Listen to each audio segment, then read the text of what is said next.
അഴിമതി കേസിൽ പരോളിലിറങ്ങിയ ആളാണ് ഇന്ന് പ്രതിപക്ഷ മുന്നണിക്ക് വേണ്ടി സംസാരിക്കുന്നതെന്ന് വിമർശിച്ച് ബിജെപി. അരവിന്ദ് കെജ്രിവാളിന് നരേന്ദ്രമോദിയെ ഉപദേശിക്കാനുള്ള യോഗ്യതയില്ലെന്നും ജനങ്ങൾ ആഗ്രഹിക്കുന്നിടത്തോളം കാലം മോദി അവരുടെ നേതാവായി തുടരുമെന്നും കേന്ദ്രമന്ത്രി ഗിരിരാജ് സിംഗ് വ്യക്തമാക്കി.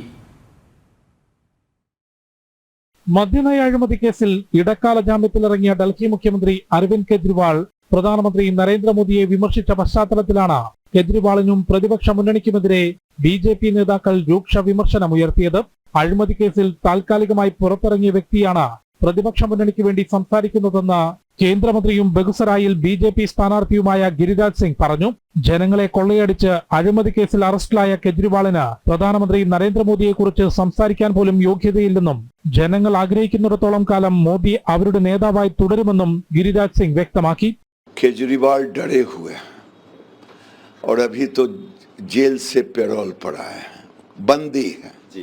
और केजरीवाल नरेंद्र मोदी के एडवाइजर ना बने।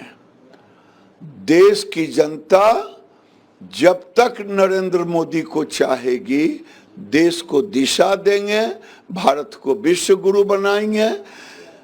29 तक कौन कहे, 29 के बाद भी देश की जनता चाहेगी तो नरेंद्र मोदी रहेंगे. NDA സഖ്യത്തെ വെല്ലുവിളിക്കാനുള്ള ശക്തി കോൺഗ്രസിനും പ്രതിപക്ഷ മുന്നണിക്കും ഇന്ന് രാജ്യത്തില്ല എന്നത് യാഥാർത്ഥ്യമാണ്. പ്രധാനമന്ത്രിയെ താഴെയിറക്കുമെന്ന യാഥാർത്ഥ്യബോധമില്ലാതെ രാഹുൽ ഉൾപ്പെടെയുള്ള നേതാക്കൾ പ്രഖ്യാപിക്കുന്നുണ്ടെന്നും ചില മാധ്യമങ്ങൾ അത് ആഘോഷിക്കുന്നുണ്ടെന്നും ഗിരിരാജ് സിംഗ് വിമർശിച്ചു. ജനം, ഡൽഹി.